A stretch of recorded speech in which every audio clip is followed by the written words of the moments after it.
Hello, Packers fans. Welcome into PackersNews.com. I'm Kassidy Hill here at Lambeau Field. We are about 2 hours away from kickoff for the Packers versus the Jets in what has now become a pretty exciting game. I know when this game was first put on the schedule, we saw Packers versus New York Jets, especially a noon game. This was supposed to be sort of a runaway, a de facto bye week for the Packers after the London game, and it has now become a good showdown. It's going to be a very interesting game, a tale of two different 3-2 teams, both teams coming in with a 3-2 record. When it feels like the Jets 3-2 is on the rise and upward trajectory, while the Packers is a little bit of a surprise to this point through 5 games to be 3-2. But a very exciting game nonetheless, one with a lot of familial ties, of course. Matt LaFleur coaching against his best friend and Robert Saleh, who was the Jets head coach, and his brother, Mike LaFleur, who is, of course, the Jets offensive coordinator. This will be the first time that Mike and Matt LaFleur have been dueling play callers in a real game. They, of course, had the preseason game last year, a lot of vanilla concepts during those preseason games. So the first time that those two brothers will be facing each other as dueling play callers. I asked Matt LaFleur this week, "What do your parents do during a game like this? Like, how do they cheer?" And he said, "Well, given the fact that they just moved to Green Bay, they better be repping the Packers." So that we will have to wait until the camera inevitably finds them today to kind of see how his parents are doing, or if they're just going completely neutral, completely unbiased. So should be a fun one for sure. If you have any questions, go ahead and drop them in the comments. We're going to get to those here in just a couple of minutes. First, just a couple of housekeeping notes. If you missed the news yesterday, the Packers elevated wide receiver Juwan Whitfrey from the practice squad to today's game day roster. That is his third elevation, which means this is his final one. If the Packers want to elevate him again, quote unquote, to play during a game day, they will have to actually put him on the 53-man active roster. Juwan Whitfrey playing after Christian Watson was ruled out with a hamstring. In fact, with Watson now dealing with his second hamstring injury in 5 weeks, Matt LaFleur was asked on Friday if there was a possibility of shutting him down for a while and giving him time to fully recover. And he said that that is, of course, on the table at least. So something to watch over this next week or two. This is also Sammy Watkins' final week on IR. Or when he went on IR, he had to spend 4 weeks on there. This will be the fourth week, and so could see Sammy Watkins come back within this week. All of that today, though, means that Juwan Whitfrey was elevated from the practice squad. That was the only elevation. The fact that there was not a linebacker elevation, and then of course Tipa Nalai is currently on IR with a hamstring injury as well, would indicate that Rashawn Gary, who was dealing with a toe towards the end of the week, should play. That Rashawn Gary didn't receive an out designation on Friday, and then as we said, no linebacker elevation. He should be good to go today, but of course, with Tipa Nalia out, that depth there is a little bit thinner today versus the Jets and a pretty mobile quarterback. Um, Zach Wilson's such a good passer, but he's not afraid to get out of the pocket as well, and that was something that really hurt the Packers with Daniel Jones last week and the Giants. Even though they knew he was going to be running bootlegs, they still weren't able to really defend it. With that being said, let's pop up this first question. Adam asks, is Joe Barry on the hot seat? Given that it's only been 5 weeks so far, I would say no. Um, the issue thus far with Barry has been a lack of adjustments. And he said on Thursday that he adjusts all game. It does not feel like Matt LaFleur agrees, given some of the things that he has said. And Matt LaFleur has even said that he went to Joe Barry and was like, do this, do that. And so I think that he's not on the hot seat yet, but the seat is getting warm. That being said, let's hear from the locker room this week with a couple of different things. Jair Alexander had a lot to say on Friday, as he usually does, and Jair Alexander has also been outspoken about some of the issues he's had with the defense thus far. But he called their game plan for today, quote unquote, flawless. Let's hear what Jair had to say. This game plan we got here is pretty flawless. So a lot of adjustments were made, and It's just time to execute now on our end. We've been playing together for a while. Some of us here, and we have a pretty veteran room, so it's always open conversation amongst us because it's a level of respect that we have for each other. So we all this whole week is just been communication, being on the same page, and we're just gonna let our play speak for itself. So he's got to let their play speak for themselves. Um, One of the main issues, though, with the defense so far has been I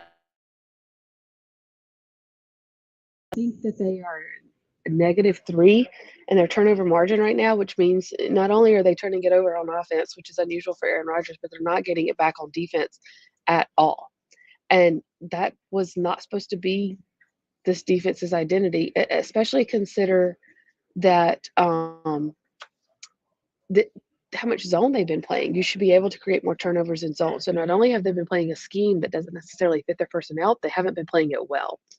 But the issue of lack of turnovers was at the forefront of the defense's mind this week. Both Jair and Rasul spoke on that. Let's hear from what those two. Well, yeah, it is. It gets pretty frustrating, because we work so hard throughout the week in camp, for those moments, and when they don't come, when they haven't been here like they normally do, it's a little frustrating. But we just have to like kind of just wait for them to come because then they'll start rolling in. It's always a middle ground on that.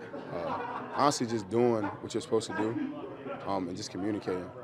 I feel like we're all not on the same page all the time. Sometimes we are, sometimes we're not. So Do you feel like they're coming soon? Oh yeah, most definitely. Yeah, very soon, near future. It was a pretty bold statement from Jair there. Of course, that's what he is known for. A couple other questions in here. Let's grab a couple of them. Adam asked, when Jair responded to the comments made by Rogers with the namaste, was he taking a shot or being genuine? It's a very good question, Adam. Knowing Jair and sort of his personality, I think he was being genuine.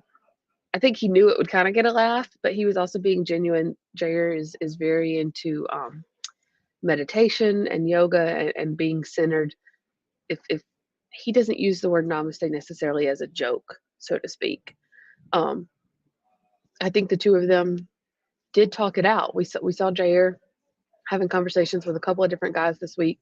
I think that they really figured out this week after that Giants loss that there had to be more communication, not only on the defense, not only on the offense, but the words of, throughout the entire team. Sorry, I read a comment that said that, and I started to read it. Um, but more communication throughout the entire team. So Jair and Rogers did have that conversation, and again, knowing Jair, I think he kind of knew it would get a chuckle, but I don't think he was taking a shot by saying namaste. That's just very much in his wheelhouse, in his personality. Frank says, hopefully Barry starts bringing the pressure. That's been not a huge issue up front, I would say. They've been able to get home with 4, but the issue has been on the back end, then therefore playing complementary football to the front end with the pressure. They need to be more aggressive. Maybe is that the word you meant to say, Frank? Or I'm going to put my words in your mouth here. It's not even so much the pressure. They just need to be more aggressive overall. They've played too soft, too off. Can they still get home with 4 while also being aggressive on the back end?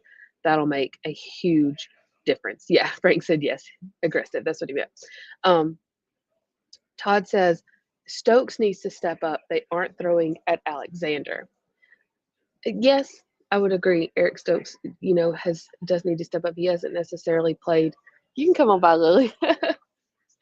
Everyone say hi to Lily. Um, Eric Stokes has not necessarily played at the same level he did as a rookie. Some of that was just he played better than expected as a rookie. I don't necessarily think he's taken a dip. It's just he hasn't had an upward trajectory like one would expect. Then again, that's also kind of the sophomore slump. That's not uncommon for a lot of guys, and especially when you consider that he was thrown in so early as a rookie. He never had to really he never really had time to learn behind anyone, and so is that what's happening this year? Also, Eric Stokes is a very, very good man corner, and that is not how he has been used. So, something to keep in mind. Dory asked, will they be able to watch the middle? We are getting cooked across the middle on defense. Uh, Dory, that is just the microcosm of all of the defense's issues are those crossing routes because it's a soft zone and no communication. If you have either one of those things, you can get cooked on a crossing route. When you have two, offenses are just going to hit them all day. Um, and so, can they get at least one of those things fixed this week? We'll have to see because you know that the Jets are going to come out and try that right away just to see what the defense adjustments have been. Todd says at least we're not talking about special teams. Exactly. Um, they have at least figured out a way to stop losing the game. Now the next step is can they figure out a way to win the game? And actually, since you brought up special teams, let's talk about this for a second because the only real issue with special teams so far has been Amari Rogers' ball security. He muffed one and he fumbled one. I called on both a fumble, but Rich Bisaccia this week called one a muff, one a fumble. He didn't lose either one of them, but it feels like that's only a matter of time. Just law of averages says he's going to lose one of these here soon. And so, do the Packers make an adjustment before that? Rich Bisaccia is has no problem being tough on these guys, but he's also their biggest fan. Does he want to ruin Amari Rogers' confidence by pulling him? Probably not. But then again, does it do any good to leave him in there if that's how he's going to play? Christian Watson was used on kickoffs last week and did a decent job, but of course, with his hamstring keeping him out today, he's not going to be back there, and he wasn't going to be used on punts anyway. Rich Bisaccia did mention this week that Keyshawn Nixon could be a possibility back there on kickoff return. And that's something that Keyshawn Nixon did for Rich Bisaccia with the Raiders. He didn't have a ton of kickoff returns, but the ones he had were decent. So he was very efficient. And Rich Bisaccia asked him this week what he liked about Keyshawn Nixon back there. And he said he's got a little bit of dirt on the back of his neck. He just, loves tough football. He's fast, he's shifty, and he's got good vision. And so could we see him back there today, at least on kickoff return? That'll be interesting to see for sure. So thanks for bringing up special teams, Todd. Isaiah says hi, Cassidy. Hi. Let's hope Joe Barry plays less zone and is more aggressive. It's Jair Alexander, Rasul Douglas, Joe Barry, and Jared Greger to be believed. That is the plan for today. I want to see what they come out and line up for. It's not even so much the first drive. The first drive is all the offensive scripted plays. Those are their 15 scripted plays. It's not a huge surprise to get burnt on that drive. What do they do on the second drive? What do they do in the third quarter? How do they adjust throughout the game, and do they stay aggressive and play less zone and not and just not fall back on what Joe Barry wants to call? That will be the interesting part. Frank asked, will Nixon also be back for punts? I don't believe so. Frank, he could be, but the way Rich Bisaccia talked on Thursday, it sounds like it would just be kickoff returns as a possibility. And that's just because fielding kickoffs and fielding punts those are two very different things. And Amari Rogers can do both theoretically, but they are two very different things. And so I don't think we will see Nixon on punts right now. Let's see. We got a couple of other questions in here.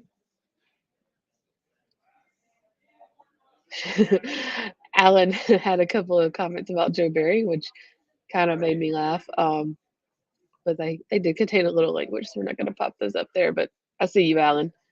Okay, Daniel says, bet you Mike LaFleur is smart enough to run the ball.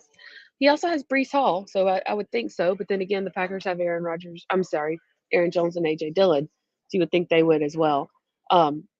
They did talk this week about needing to get back to that identity of running the ball. But then again, they've said that every week. And so do they actually do it, and do they stick to it? They've had trouble with the deep ball. I think so far this year on throws of 20-plus yards, Aaron Rodgers is 6 of 23, and he was 0 of 6 last week. And I asked Alan Lazard this past week, from a receiver's point of view, what is the issue on the deep ball? And he said many things, but among them, the thing that stood out to me the most was he said, we need to throw the deep ball in the flow of the game and in the flow of the offense and not when the game depends on it. And I think that's been a huge issue is that they're forcing it. And I know you want to run the ball and then you still want Aaron Rodgers to be able to throw deep. It's a delicate balance, and they just haven't struck it yet. But theoretically, the RPO should set you up for deep shots when you need to take them.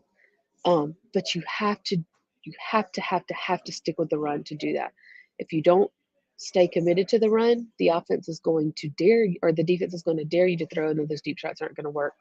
You have to stick to the run to then therefore open up the back of the field and let those deep shots come, as Lazard said, in the flow of the game and not when the game is on the line and you're depending on it and you're having to force it in there. So, I wouldn't be surprised if maybe on the first drive we see run, run, run shot. You know, it, it's a like I said, it's a delicate balance. Matt LaFleur, that is more in his wheelhouse. That is his offense. Um, can he get everyone on board to run it? Is the question. So we shall see today. Speaking of that, that kind of was one of the many issues last week versus the Giants in London. Um, but as this Packers team sort of evolves, they have to figure out how to lose, even when they're not expected to, and how to bounce back from that. They've never lost back to back games under Matt LaFleur. Does that end today or does that streak continue today? Is the question. But Aaron Rodgers was asked this week about Jair's comments, which someone asked earlier, about if you lose versus the Jets, then I'll be worried. And he said, I don't like that talk in the locker room. I'm a big believer in manifestation and words, sort of creating the good energy. And so I asked him this week, do you have to actively combat that talk and that worry of losing in the locker room? Here is what Aaron Rodgers had to say.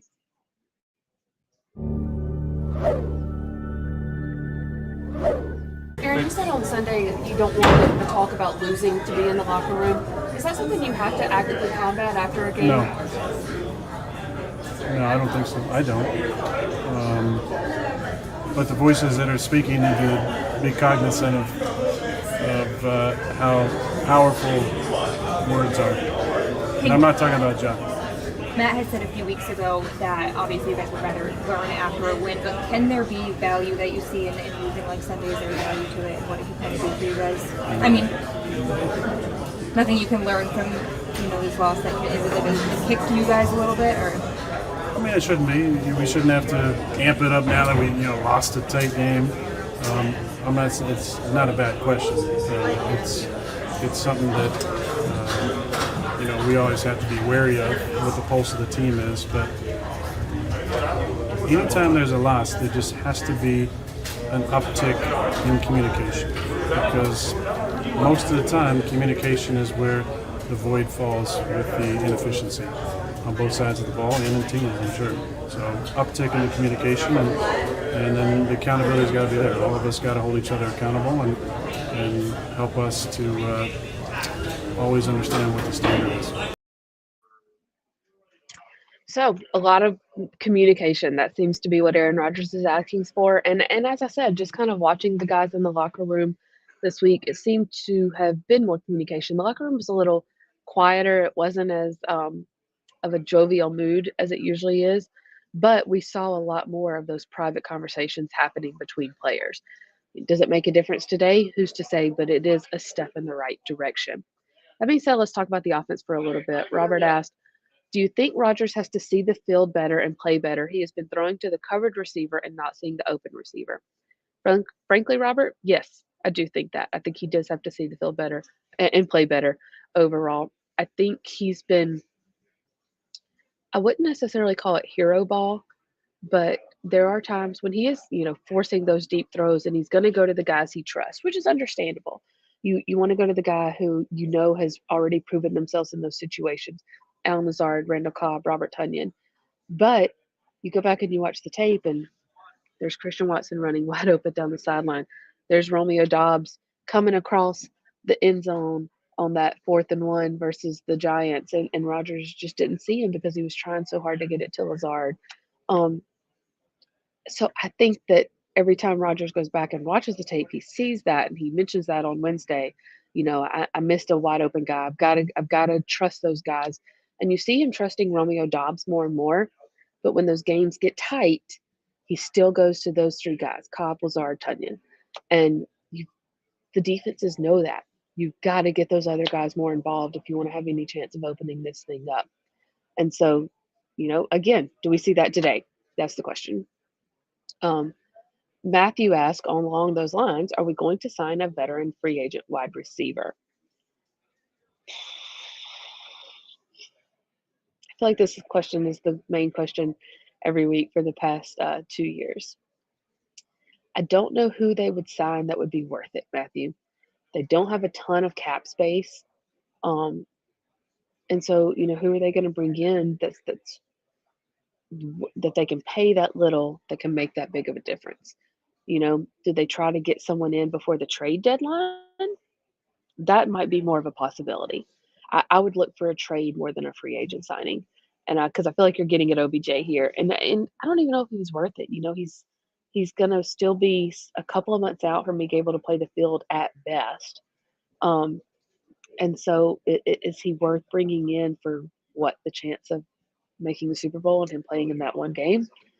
And so, I would look for a trade more than a free agent signing. Is essentially what I'm saying. Let's see, a couple other questions here about the receivers.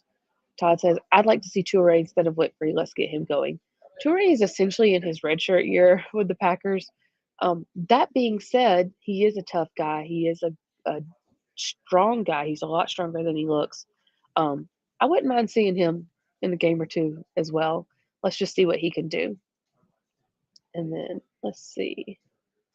Grab a couple other questions here. Back to special teams. Rebecca says, it seems like Bisaccia likes gritty, instinctive special teams veterans. Wonder if that's why guys like Nixon are pretty decent on defense. Yeah, I think that has a lot to do with it because when you're not afraid to play on special teams takes such a different mindset.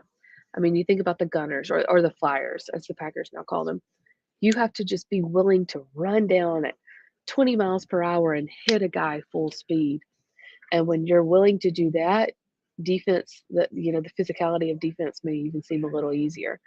And so, seeing someone like Nixon, who's so good on special teams, and they come in to play the slot, he's not afraid to get in there. He's not afraid to hit the gap at full speed and just knock somebody back. And it's been beneficial when he has been on the field. Tom asked, if Joe Barry does not change his soft defense, will he be removed as coordinator? Again, I don't think you can say that yet. Let's see, what would halfway through the season be? In about a month? Let's check back in a month and see if, because the defense on paper has still been very good. I think they're in the top 5 in total overall defense and scoring defense, which is a little mind-boggling when you think about how they've looked. It's the run defense that has really been the issue, and those crossing routes again last week versus the Giants, and even the Bucks were in those a good bit as well. They've been a lot of bend but don't break, but then in a couple of crucial moments they've broken as well. But overall, on paper, they've been good, and so it may be hard for the Packers to justify it just yet. Let's check back in a month. Robert says, do you think Bisaccia could take over the defense if Barry was let go? I don't think he would. He's such a special teams guy. I think it would be Jerry Gray, the defensive backs coach.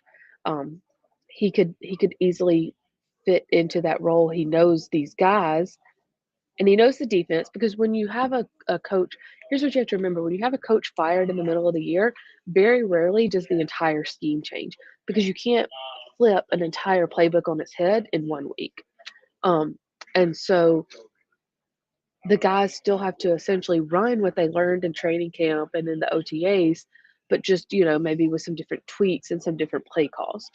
That being said, you remember last year when Joe Barry was out with COVID versus the Arizona Cardinals, Jerry Gray was the DC for that game and called the defensive plays, and that was arguably one of the best Packers defensive performances over the past year or two. So I think you would see Jerry Gray roll into that role. Again, though, it's week 5. I don't see Joe Barry losing his job, at least not right now. It's he's going to be given the opportunity to make changes. Um, Before we do get ready to kind of take the last couple of questions here, something that did happen this week, might have missed. Kylin Hill was brought back into practice. He is still not technically been activated off the pup list, but he was put into the 21-day window where he began practicing with the team. He now has the Packers have 21 days from when they activated him, which would have been last third Wednesday. Yes, last Wednesday to now activate him back to the 53-man roster. So Kylin Hill back out on the practice field. Got a chance to catch up with him this week. How did it feel? Feel good. You know, my teammates, they all was happy to see me with my helmet on, even the coaches. So as a, I had to say, mental standpoint, it was real good and very smooth. Did you feel like you personally felt like you could have come back earlier, or was it good to kind of wait till now? I feel like that window? As a competitor, everybody gonna want to come back early, but I just trusted the trainers and what they had to say, and just follow directions, and I feel like everything worked out.